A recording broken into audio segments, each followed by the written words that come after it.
مولاي صل وسلم دائما ابدا على حبيبك خير الخلق كلهم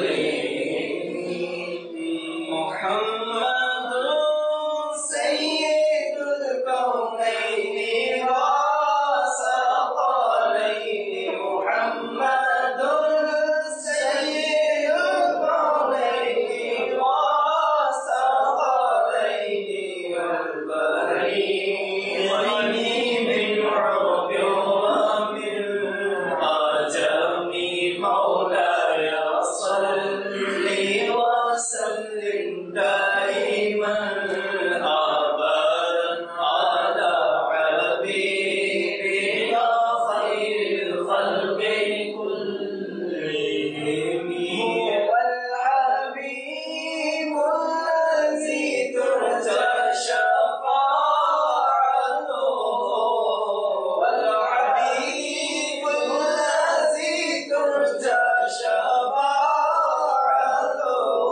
لكل حول من الأحوال مدهم مولاي صل وسلم دائما أبدا على حبيبك خير الخلق كلهم يا ربي بالمصطفى بلغ مقاصدنا يا ربي بالمصطفى بلغ مقاصدنا واغفر لنا ما مضى يا واسع الكرم مولاي صل وسلم دائما ابدا على حبيبك خير الخلق كلهم.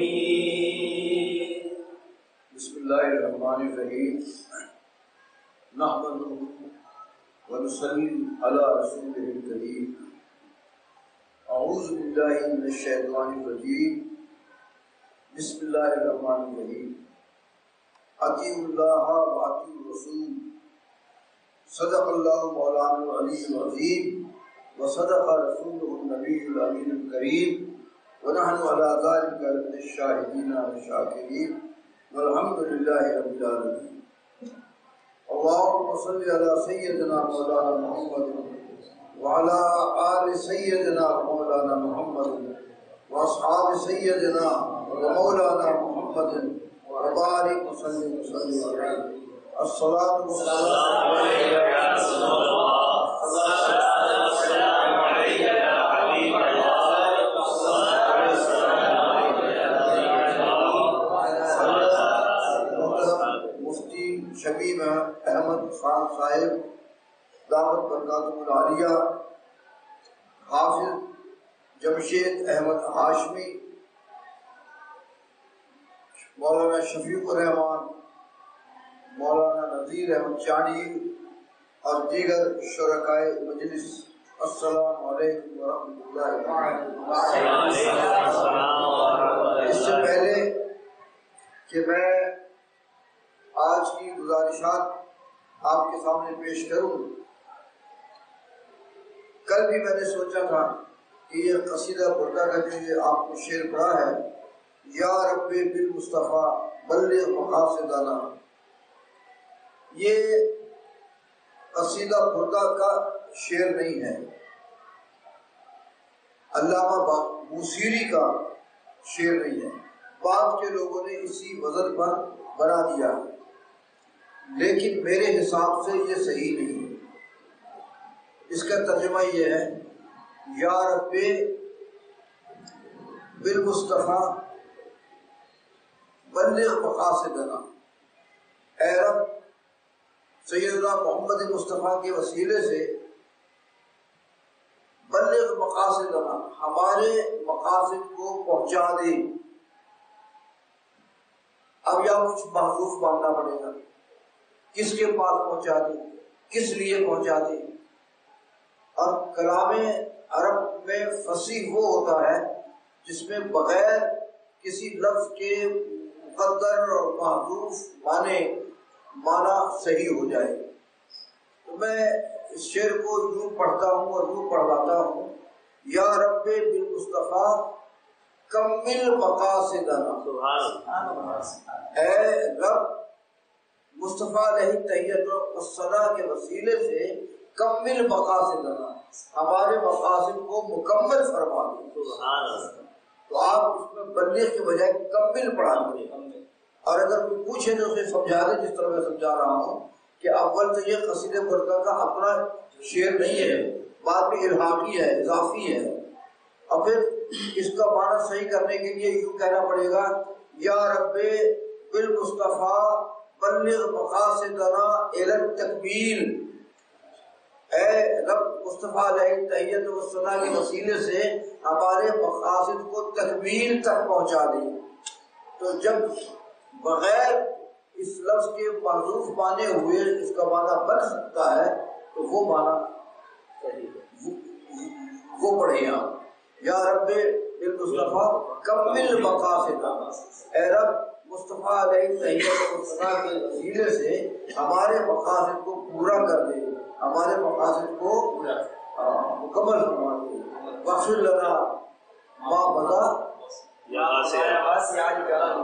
واغفر لنا ما مضی یا واسع الکرم، اور ہماری مغفرت فرما دے یا واسع الکرم۔ اس شعر کو یوں پڑھا کریں۔ اچھا، اب اس کے بعد میں نے جو آیت پڑھی ہے، اطیعوا الرسول، اطیعوا اللہ و اطیعوا الرسول، اللہ کی اطاعت کرے، اللہ کی اطاعت کرو اور رسول کی اطاعت کرو۔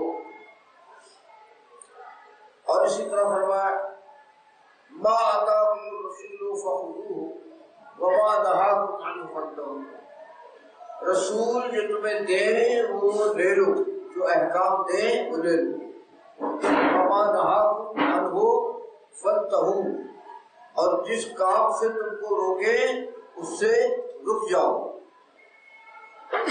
اور فرمایا، قل ان کنتم تحبون اللہ فاتبعونی، آپ کہیے ان کنتم تحبون اللہ، اگر تم اللہ سے محبت کرتے ہو، فاتبعونی، میری پیروی کرو۔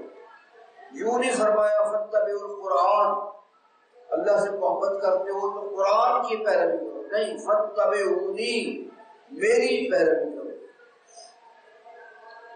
اچھا، ایک ہے اطاعت اور ایک ہے اتباع۔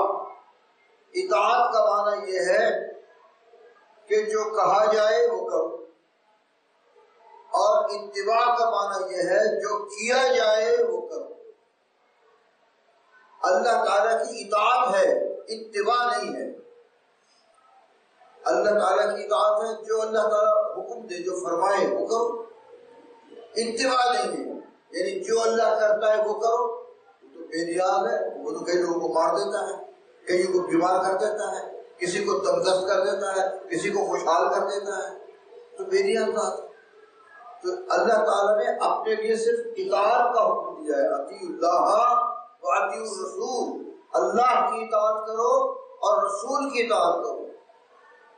یہ اپنے لیے اس نے اتباع کا لفظ نہیں فرمایا، یعنی جو کہا جائے وہ کرو، یہ نہیں کہ جو اللہ کرے وہ کرو، صحیح ہے۔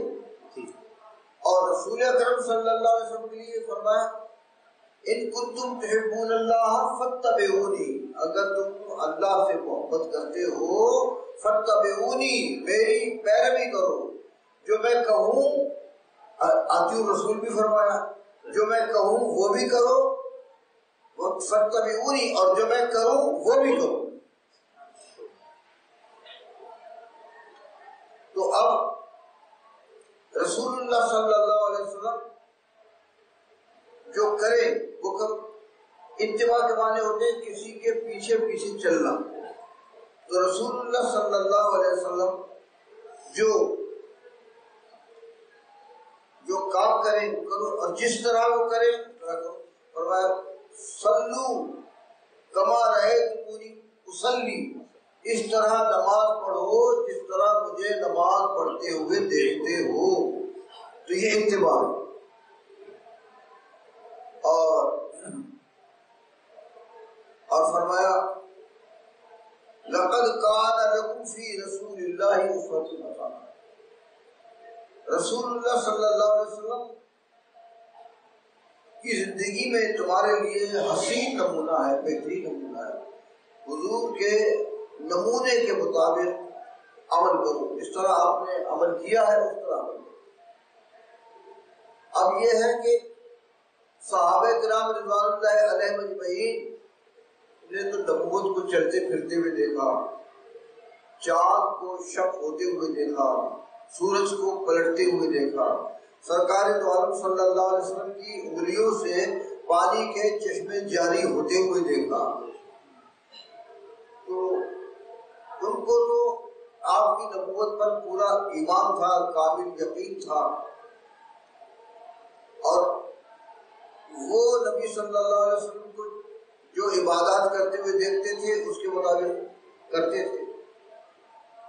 تو ہمارے لیے کیا ہے؟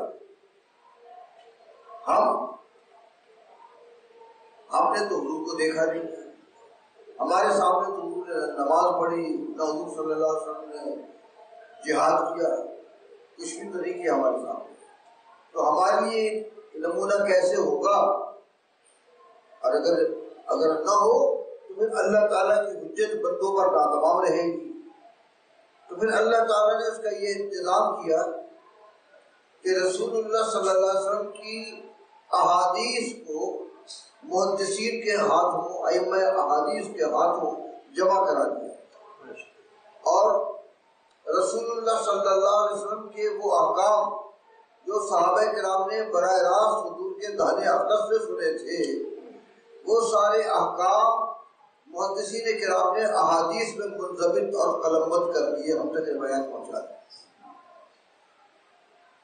تو ہمارے لیے حجت رسول اللہ صلی اللہ علیہ وسلم کے جو اقوال اور افعال ہیں وہ ان احادیث کے واسطے سے۔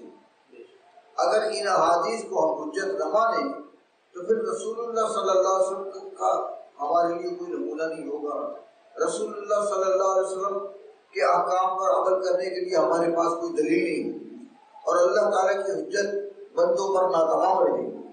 تو اللہ تعالیٰ نے اپنے بندوں پر اپنی حجت کو پورا کیا، اور ان احادیث کے واسطے سے رسول اللہ صلی اللہ علیہ وسلم کے اعمال، احکام اور آپ کے کیے ہوئے اعمال اور آپ کا نمونہ ہم تک پہنچا دیا۔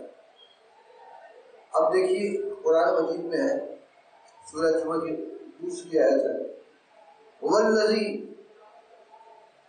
بَعَثَ فِيهِمْ رَسُولًا يَتْلُو عَلَيْهِمْ آيَاتِهِ وَيُزَكِّيهِمْ وَيُعَلِّمُهُمُ الْكِتَابَ وَإِنْ كَانُوا مِنْ قَبْلُ لَفِي ضَلَالٍ مُبِينٍ۔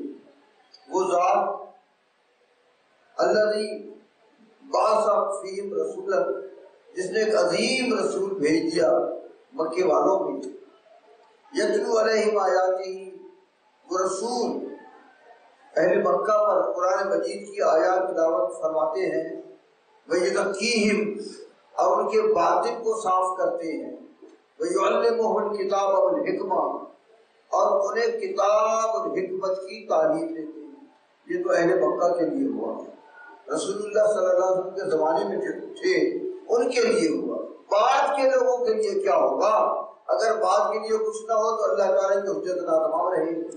تو اللہ تعالیٰ نے اپنی حجت کو ناتمام تو نہیں چھوڑا، اس کے بعد فرمایا وَآخَرِينَ مِنْهُمْ لَمَّا يَلْحَقُوا بِهِمْ، تو رسول اللہ صلی اللہ علیہ وسلم یتلو علیہم آیاتہ، مسلمانوں پر اللہ کی آیات کی تلاوت کرتے ہیں، وَيُزَكِّيهِمْ، ان کے باطن کو صاف کرتے ہیں، وَيُعَلِّمُهُمُ الْكِتَابَ وَالْحِکْمَةَ، اور انہیں کتاب اور حکمت کی تعلیم دیتے ہیں۔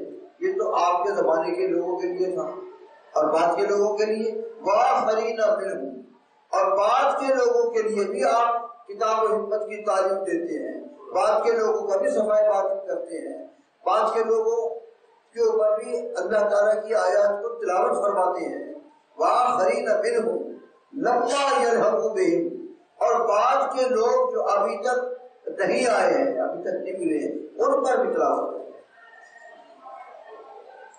اور امام عبد الوہاب شعرانی رحمۃ اللہ تعالی علیہ نے یہ لکھا ہے، اپنی کتاب میں لواطئ الانوار القدسیہ میں بھی لکھا ہے، اور بھی ان کی جو دیگر کتابیں ہیں ان میں بھی لکھا ہے۔ انور شاہ کشمیری نے بھی اس کو بخاری کی شرح جو انہوں نے لکھی ہے فیض الباری، انہوں نے بھی اس کو نقل کیا ہے۔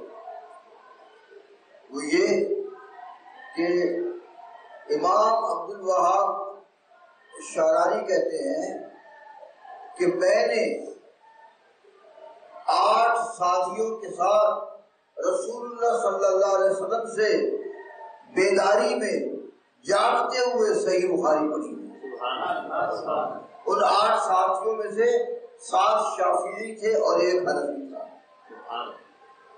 تو رسول اللہ صلی اللہ علیہ وسلم جب بھی کتاب و حکمت کی تعلیم دے رہے تھے اور اب بھی کتاب و حکمت کی تعلیم دے رہے تھے۔ علامہ جلال الدین سیوطی رحمۃ اللہ علیہ فرماتے ہیں، میں نے جاگتے میں بیداری میں رسول اللہ صلی اللہ علیہ وسلم کی 75 مرتبہ زیارت کی، اور جس مسئلے میں مجھے اشتباہ ہوتا اور شک و شبہ ہوتا، جس حدیث کے بارے میں مجھے تردد ہوتا، تو میں رسول اللہ صلی اللہ علیہ وسلم سے اس کے متعلق سوال کر لیتا تھا اور دریافت کر لیتا تھا۔ ایک مرتبہ ایک شخص نے علامہ جلال الدین سیوطی سے کی خدمت میں حاضر ہو کر کہا، میرا کوئی کام ہے، اگر آپ بادشاہ وقت سے سفارش کر دیں تو آپ کے لیے تو کوئی مشکل ہے نہیں، میرا کام بن جائے گا۔ حضرت سیوطی نے فرمایا، مجھے تو تمہارا کام کرنے سے اور بادشاہ کے دربار میں سفارش کرنے سے کوئی انکار نہیں ہے، کوئی عذر نہیں ہے، لیکن بات یہ ہے کہ جو بادشاہ کے دربار میں جائے، جو بادشاہ کے دربار میں حاضر ہو، وہ رسول اللہ صلی اللہ علیہ وسلم کی بارگاہ میں حاضری سے محروم ہو جاتا ہے۔ اگر میں نے تمہاری سفارش کرنے کے لیے بادشاہ کے دربار میں گیا تو رسول اللہ صلی اللہ علیہ وسلم کے دربار میں حاضر ہونے سے محروم ہو جائے گا، اور مجھے رسول اللہ صلی اللہ علیہ وسلم سے ملاقات اور آپ سے سوالات کرنے کی ضرورت ہوتی ہے، کیونکہ اس میں تمام امت مسلمہ کا فائدہ ہے۔ یہاں تو صرف تمہارا فائدہ ہے نا، ایک بندے کا، اور جب میں حضور صلی اللہ علیہ وسلم سے دین کی کوئی بات معلوم کروں گا اور آپ دین کا کوئی مسئلہ ہمیں بتائیں گے اور وہ میں امت مسلمہ تک پہنچاؤں گا تو پوری امت کا قیامت تک اسے فائدہ پہنچے گا۔ میرے عزیز، تمہارے ایک فائدہ ہے اور دوسری طرف پوری امت کا فائدہ ہے، اور پوری امت کا فائدہ جو ہے اس پر مقدم ہے۔ اور امام ابن حجر مکی لکھتے ہیں کہ ایک شخص نے کوئی حدیث پڑھی تو انہوں نے کہا، جن کے سامنے پڑھی تھی، کہ یہ رسول اللہ صلی اللہ علیہ وسلم کی حدیث نہیں ہے۔ انہوں نے کہا یہ تو فلاں کتاب میں ہے، فلاں کتاب میں ہے، فلاں کتاب میں ہے۔ انہوں نے کہا ہوگی فلاں کتاب میں، لیکن جن کی تم حدیث بیان کر رہے ہو میرے پیچھے کھڑے ہیں، وہ فرما رہے ہیں کہ میں نے ایسا نہیں کہا۔ تو معلوم ہوا کہ رسول اللہ صلی اللہ علیہ وسلم جب بھی یعلمہ الکتاب والحکمہ کے مصداق تھے، اس وقت بھی کتاب و حکمت کی تعلیم دیتے تھے اور اب بھی کتاب و حکمت کی تعلیم دیتے ہیں۔ تو یہ ہے رسول اللہ صلی اللہ علیہ وسلم کی احادیث کی ضرورت اور رسول اللہ صلی اللہ علیہ وسلم کی احادیث کی حجیت۔ اور دیکھیں قرآن مجید میں ہے، وَأَنزَلْنَا إِلَيْكَ الذِّكْرَ لِتُبَيِّنَ لِلنَّاسِ مَا نُزِّلَ إِلَيْهِمْ إِنَّا أَنزَلْنَا إِلَيْكَ الذِّكْرَ، ہم نے آپ کے اوپر قرآن مجید کو نازل فرمایا لتبین للناس، تاکہ آپ لوگوں کو بیان فرمائیں ما انزل الیہ، کہ اللہ تعالیٰ نے ان کی طرف کیا نازل فرمایا ہے۔ تو اب یہ اگر حضور کی احادیث کو آپ ہٹا دیں تو پھر ہمیں کیسے معلوم ہوگا کہ اللہ تبارک و تعالیٰ کی آیات کا کیا منشا ہے؟ دیکھیے وہ مشہور حدیث ہے کہ صحیح بخاری میں ہے، کلوا واشربوا حتیٰ یتبین لکم الخیط الابیض من الاسود، تو اس وقت تک رمضان میں سحری کے وقت کھاتے پیتے رہو جب تک کہ کالا دھاگا سفید دھاگے سے ممتاز نہ ہو جائے۔ ایک صحابی تھے حضرت عدی بن حاتم رضی اللہ تعالیٰ عنہ، انہوں نے ایک ٹانگ پر کالا دھاگا باندھ لیا اور ایک ٹانگ پر سفید دھاگا باندھ لیا، اور اس وقت تک کھاتے پیتے رہتے تھے جب تک کہ وہ اتنی سفیدی نہیں ہو جاتی کہ وہ کالا دھاگا اور سفید دھاگا الگ الگ ہو جاتے۔ یعنی ہمارے حساب سے سحری کا ختم ہو جاتا ہے لیکن ابھی وہ دھاگا ممتاز نہیں ہوتا تھا، وہ کھاتے پیتے رہتے تھے حتیٰ یتبین لکم الخیط الابیض من الخیط الاسود۔ جب رسول اللہ صلی اللہ علیہ وسلم تک یہ بات پہنچی تو آپ نے فرمایا ان وسادتک العریضۃ، تمہارا تکیہ تو بہت بڑا ہے، دن اور رات تمہارے تکیے کے نیچے آ جاتے ہیں۔ آپ نے فرمایا یہ الخیط الابیض سے مراد فجر ہے، تو پھر یہ آیت نازل ہوگی من الفجر۔ تو اب رسول اللہ صلی اللہ علیہ وسلم اگر یہ بیان نہ فرماتے من الفجر، یہ آیت نازل نہ ہوتی، ہمیں کیسے پتا چلتا؟ انا انزلنا الیک الذکر لتبین للناس ما نزل الیہم۔ تو حدیث کی ضرورت اس لیے بھی ہے کہ رسول اللہ صلی اللہ علیہ وسلم بیان فرماتے ہیں کہ احکام ہماری طرف کیا نازل کیے گئے۔ ایک اور وجہ یہ بھی ہے کہ قرآن مجید میں ہے یحل لهم الطیبات ویحرم علیہم الخبائث۔ رسول اکرم صلی اللہ علیہ وسلم کا مطلب یہ ہے کہ آپ پاکیزہ چیزوں کو ہمارے لیے حلال قرار دیتے ہیں، ویحرم علیہم الخبائث، اور جو ناپاک اور نجس چیزیں ہوتی ہیں ان کو حرام فرماتے ہیں۔ تو حدیث میں صلی اللہ علیہ وسلم نے فرمایا تم یہ نہ سمجھو کہ مجھ پر صرف قرآن نازل کیا گیا ہے، قرآن مجید کی مثل اور بھی مجھ پر احکام نازل کیے گئے ہیں۔ آپ نے فرمایا قرآن مجید میں تو مذکور نہیں ہے لیکن میں پالتو گدھے کو حرام قرار دیتا ہوں۔ پالتو گدھا کی بحث کرتا ہوتا ہے، ایک تو ہے جنگلی گدھا جس کو زیبرا کہتے ہیں، تو جنگلی گدھے کو وہ تو حلال ہے، اور یہ پالتو گدھا جو ہے اس کو رسول اللہ صلی اللہ علیہ وسلم نے حرام فرمایا۔ اسی طرح جو درندے جو کچڑیوں سے ڈاکر کے آخر سے پچڑیاں ہوتی ہیں نوکدار، جو ان سے شکار کرتے ہیں ان کو سرکار دو عالم صلی اللہ علیہ وسلم نے حرام فرما دیا۔ اسی طرح جو پرندے بچوں سے چیر پھاڑ کر شکار کر کے چھوٹے چھوٹے پرندوں کو کھاتے ہیں حضور نے ان کو حرام فرما دیا۔ تو اگر رسول اللہ صلی اللہ علیہ وسلم کو حجت نہ مانے تو پھر یہ پالتو گدھے کی حرمت پر کہاں سے دلیل لاؤ؟ یہ جو کتا، بھیڑیا، شیر، چیتا جو درندے کچڑیوں سے شکار کرتے ہیں ان کے کھانے کو حرام قرار دینے کے لیے کہاں سے دلیل لاؤ؟ اور یہ کوا، چیل، شکرا، باغ، یہ جو شکار کرنے والے پرندے ہیں ان کو حرام قرار دینے کے لیے کہاں سے دلیل لاؤ؟ تو رسول اللہ صلی اللہ علیہ وسلم کا مطلب یہ ہے یحل لهم الطیبات ویحرم علیہم الخبائث۔ تو حدیث کی ضرورت اس لیے بھی ہے کہ رسول اللہ صلی اللہ علیہ وسلم پاکیزہ چیزوں کو ہمارے لیے حلال فرماتے ہیں اور جو ناپاک اور نجس چیزیں ہیں ان کو سرکار دو عالم صلی اللہ علیہ وسلم پر حرام فرماتے ہیں۔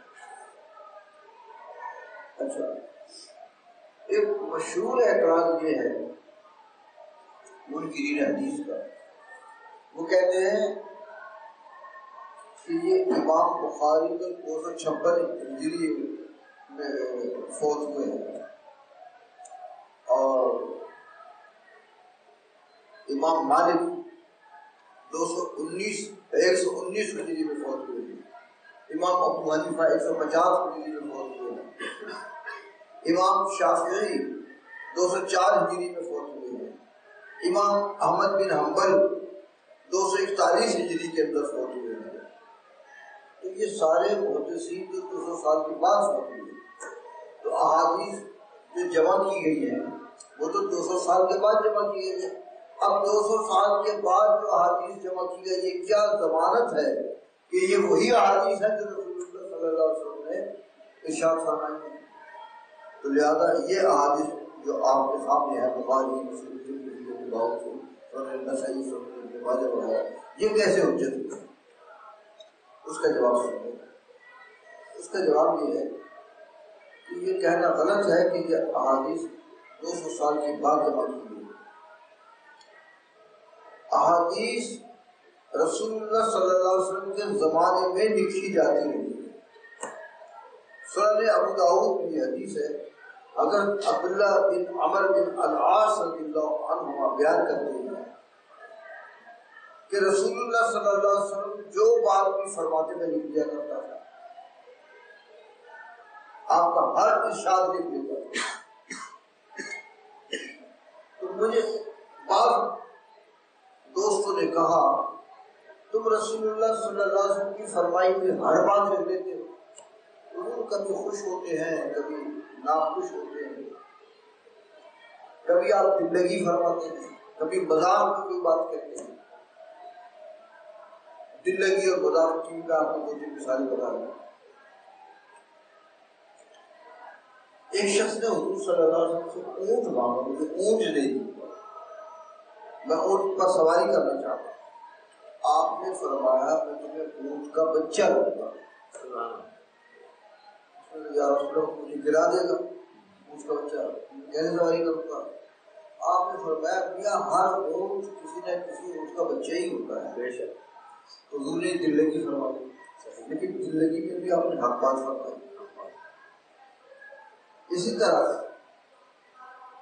ایک بوڑھی عورت آئی سرکار دو عالم صلی اللہ علیہ وسلم کے پاس اور عرض کیا یا رسول اللہ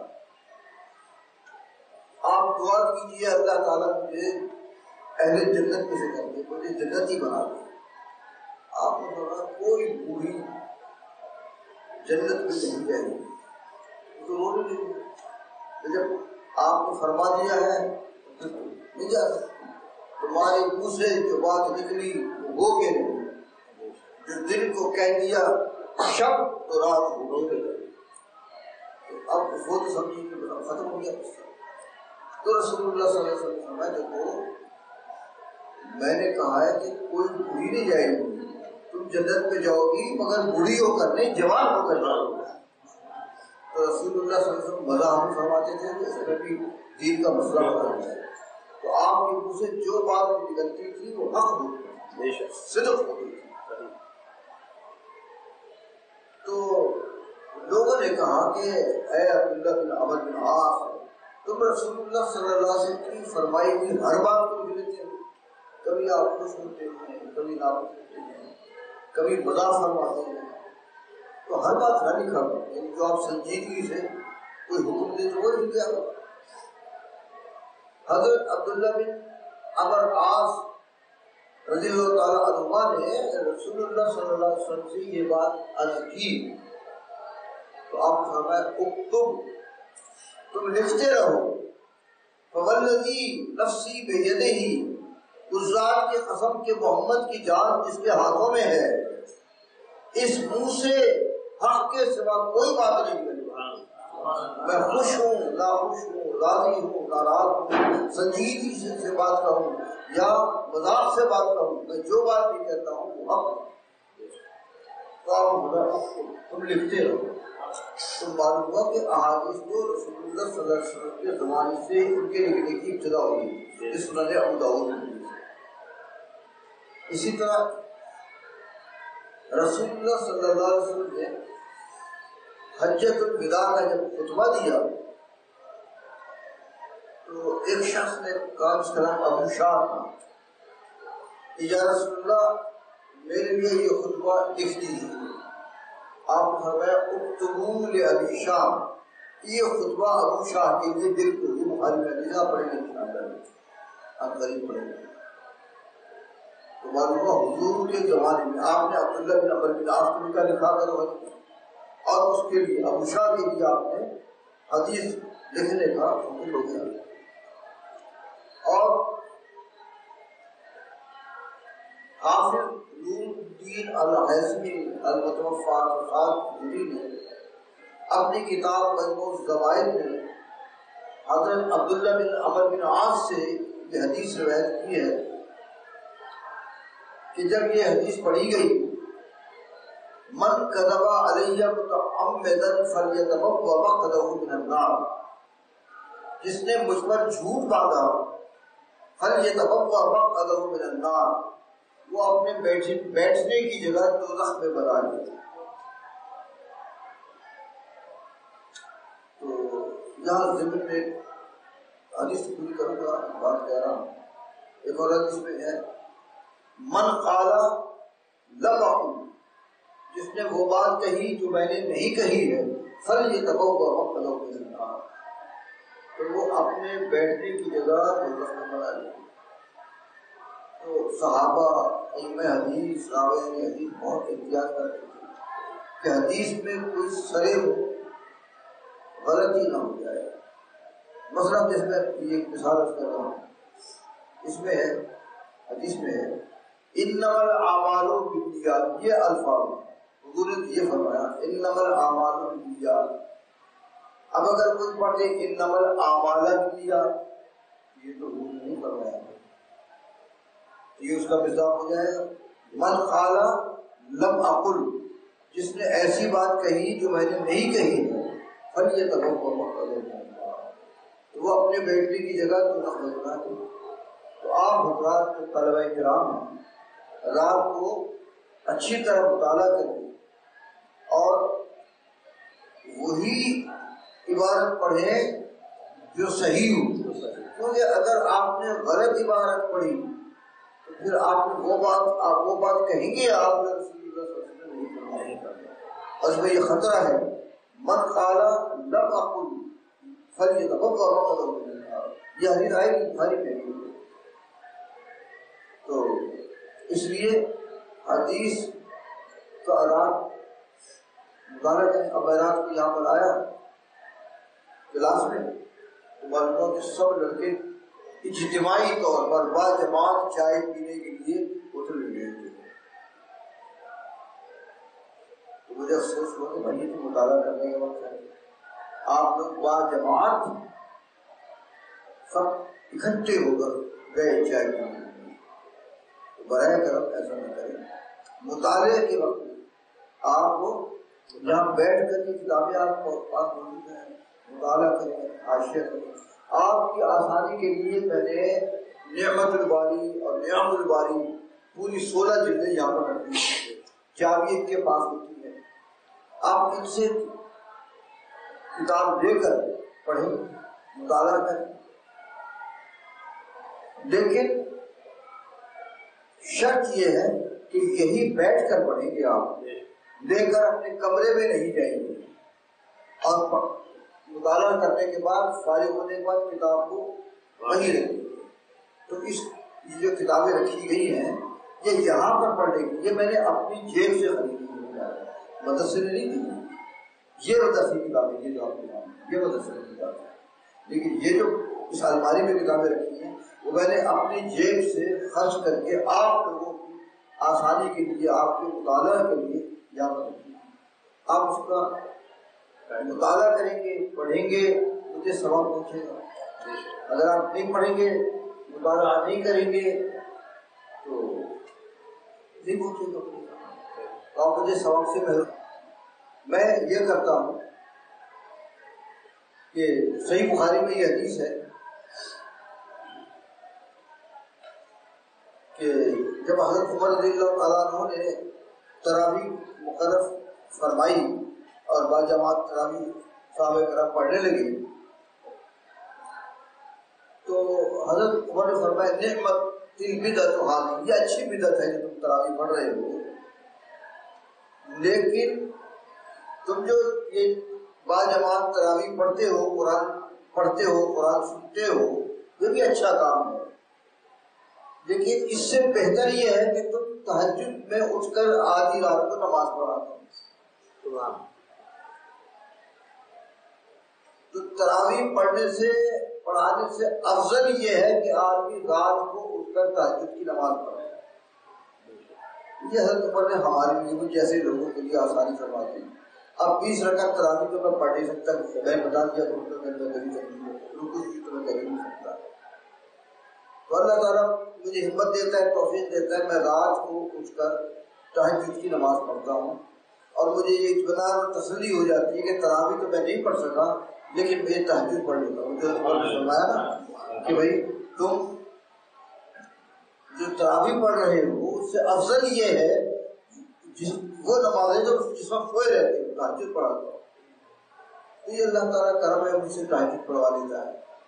میں زیادہ تو نہیں پڑھ سکتا، عموماً 6 رکعت پڑھتا ہوں، 6 رکعت۔ اور سرکار تہجد کا بتا دوں، سرکار دو عالم صلی اللہ علیہ وسلم کا طریقہ یہ تھا کہ ہر رکعت میں 2 سورتیں پڑھا کرتے تھے، ہر رکعت میں۔ تو میں پہلی سورت پہلے دکانے میں تھی علم ترا پڑھتا ہوں اور پھر اس کے بعد قل اللہ پڑھتا ہوں، اسی طرح دوسرے رکعت میں لے علاج ہے قریش اور پھر قل اللہ پڑھتا ہوں، اسی طرح دوسرے دکانہ پڑھتا ہے۔ تیسرے دکانے کے اندر میں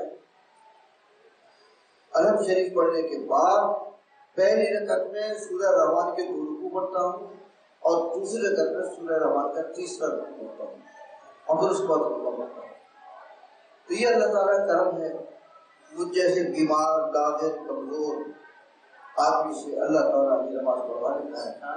آپ کو اس لیے سنا رہا ہوں کہ آپ میں ترغیب، آپ تراویح تو پڑھتے ہیں، اس سے افضل تراویح سے افضل ہے رات کو اٹھ کر تہجد کی نماز پڑھنا۔ تو بہرحال میں یہ بتا رہا تھا کہ یہ انہوں نے 15 پارے پڑھے، مختار نے 15 پارے نام لحاظ سنے کیونکہ رکوع تو ایک بھی نہیں کیا، تو میں نے 25,000 روپے انہیں دی اور 15,000 روپے میں نے مختار کو دی، اس کے علاوہ جو جوڑے وغیرہ دیے، پرفیوم دیا، عطر دیا وغیرہ۔ تو بدلا یہ رہا تھا کہ بھائی یہ جو ہے جو مساجد میں ہوتے ہیں حفاظ کرام، ان کی آمدنی کے تو بہت ذرائع ہیں، تو ان ذرائع میں سے ایک ذریعہ یہ بھی ہے کہ اگر یہ حاضر ہو تو قرآن مجید سنائیں یا سنیں تو یہ بھی آمدنی کا ذریعہ ہے۔ تو آپ حضرات جو مساجد میں ہیں، آپ کو تو چاہیے کہ آپ یہ پورا سیٹ خرید کے رکھیں، نعمت الباری اور نعمت الباری کا، بلکہ شرف سے مسلم بھی خرید کر رکھیں، تبیان القرآن کی خرید کر رکھیں۔ تو آپ کو تقریروں کے اندر اور جو مختلف مجالس میں واز کرنا ہوتا ہے، اس واز کے اندر آپ کو بہت مواد ملے گا، بہت سہولت ہوگی۔ تو اس لیے جو طلبا جہاں پر اقامت پذیر ہے، مقیم ہے، وہ تو ان سے یہاں استفادہ کرے، یہی رکھتے۔ آپ لوگوں سے باہر کے جو ہے بھی میں یہاں پڑھنے سے منع نہیں کر رہا، پڑھے آپ استفادہ کریں، لیکن یہی رکھتے ہیں کتاب، ان کے پاس چابی ہوتی ہے، یہ بات میں اس میں الماری کی تالا لگا دیتے۔ پہلے میں کئی دفعہ یہاں کتابیں لا کے رکھی ہیں، لیکن طلبہ کرام جو ہیں وہ لے جاتے ہیں، کوئی اپنے گھر لے گیا، کوئی کمرے میں لے گیا، اور اس طرح وہ ضائع ہو گئی۔ بہت دفعہ میں نے لے کر، اب پچھلے سال میں نے یہ انتظام کیا، پچھلے سال عتیق الرحمان تھے، ان کو میں نے مانیٹر بنا دیا تھا اور ان پر لازم کر دیا تھا کہ کتاب کوئی باہر نہیں لے کر گئے، انہوں نے پوری پابندی کی اور یہ کتابیں محفوظ ہو گئی۔ تو یہ بتلا رہا تھا آپ کو کہ آپ حضرات مطالعہ کریں اور یہ کتابیں لے کے رکھیں، یہاں رہتے ہیں اور جو باہر کے ائمہ فتوا ہے مساجد میں ہوتے ہیں، تو ان کے پاس تو آپ لوگوں کے بہت ذرائع ہیں، بلکہ ان کو تو چاہیے کہ یہاں کے جو مسافر غریب طلبا ہیں جو نہیں لے سکتے ان کو بھی لے کر دیں گے. صحیح. الولد السر لأبیہ، بیٹا باپ کے نقش قدم پر ہوتا ہے. ارے بھائی میں نے بھی تو کتابیں لے کے رکھی ہیں، تو آپ بھی کتابیں جو صاحب حیثیت ہیں جن کی آپ نے متوافر ہیں خود بھی لے کے رکھی اور دوسروں کو صدقہ جاریہ ہے.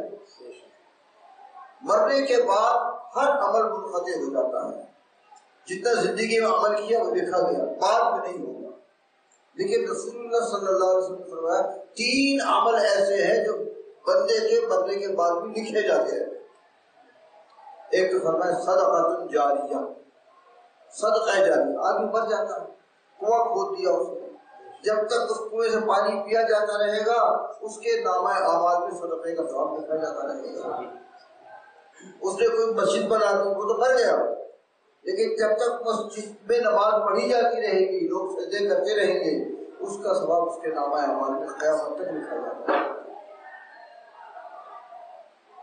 اس نے کوئی کتاب لکھ دی تو جب تک وہ کتاب پڑھی جاتی رہے گی اس کو ثواب ملتا رہے گا. ایک بھی فرمایا. دوسرا فرمایا علم ينتفع به، ہر عمل منقطع ہو جاتا ہے. علم ينتفع به، جس علم سے لوگ فائدہ اٹھاتے ہیں اس کا عمل مرنے کے بعد بھی نیکیوں کا سلسلہ جاری رہتا ہے. جس نے کچھ لوگوں کو دین پڑھا دیا، اب میں آپ کو پڑھا رہا ہوں، جب تک آپ حدیث پڑھتے رہیں گے لوگوں کو حدیثیں سناتے رہیں گے میں مر جاؤں گا میرے نام اعمال میں نیکیاں لکھی جائیں گی. میں 66 سے حدیث پڑھا رہا ہوں، 66 کی حدیث پڑھا رہا ہوں. کتنے لوگ نے پڑھا مطلب سب کے نام بھی یاد نہیں، چہرے بھی کوئی آتا ہے 10 سال بعد ملنے آیا، 5 سال بعد، کوئی 20 سال بعد ملنے کے لیے آیا. تو وہاں ایسا پھر علم ينتفع به، جس عالم نے کوئی کتاب لکھ دی، قرآن مجید کی تفسیر لکھ دی، بخاری کی شرح لکھ دی، مسلم کی شرح لکھ دی، تو جب تک وہ تفسیر اور شروحات پڑھی جاتی رہے گی اس کے نامہ اعمال میں نیکیاں لکھی جائیں گی. اور تیسرا آپ نے فرمایا ولد صالح یدعو له، نیک بیٹا جو مرنے والی کے لیے دعا کرتا ہے. یہ بھی صدقہ جاریہ ہے. آدمی مر جاتا ہے بیٹا دعا کرتا ہے اس کو فائدہ پہنچتا ہے. امام راضی نے تفسیر کبیر میں لکھا کہ حضرت عیسیٰ علیہ السلام نے دیکھا کہ ایک شخص رو رہا تھا. پوچھا کیوں رو رہے ہو؟ اس نے کہا میں نے کشف سے دیکھا میری ماں کو دوزخ میں عذاب ہو رہا. تھوڑی دیر بعد واپس آئے تو وہ ہنس رہا تھا. کیوں ہنس رہے ہو؟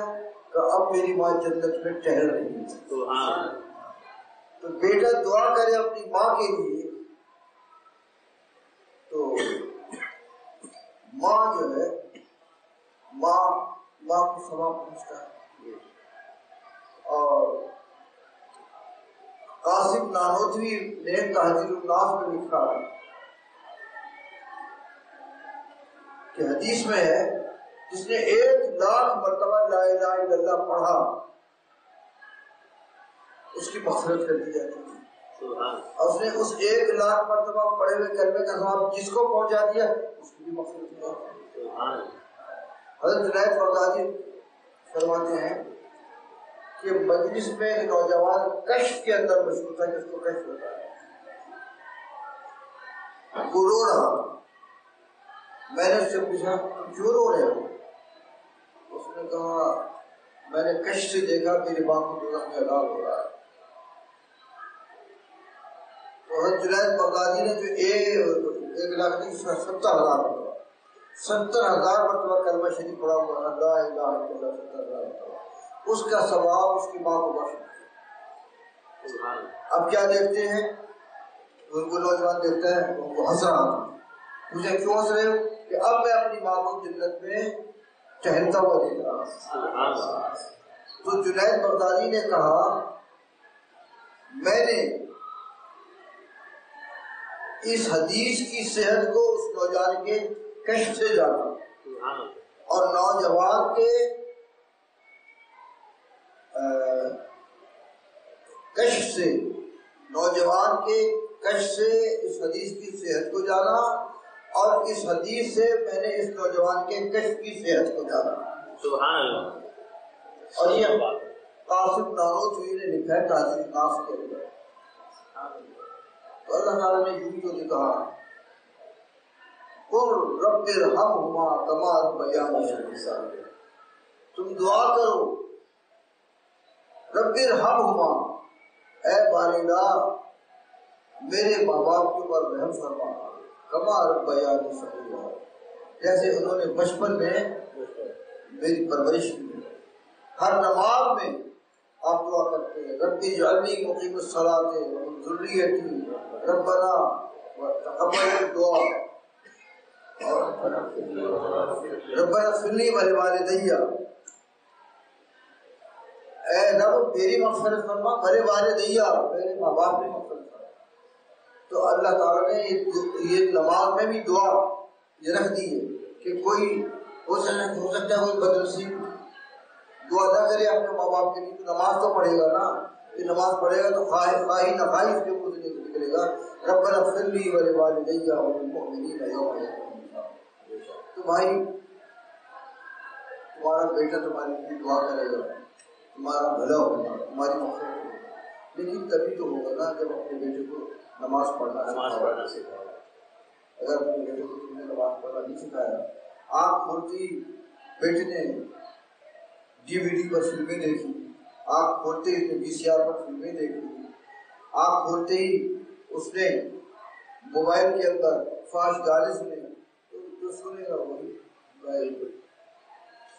اس کا عمل۔ یہ آج جو ہے میں نے آپ کو ضرورت حدیث کے بارے میں بتایا، کل تدوین حدیث کے بارے میں کچھ بتاؤں گا، پھر اس کے بعد امام بخاری کا صحیح بخاری کا تذکرہ ہوگا، پھر انشاءاللہ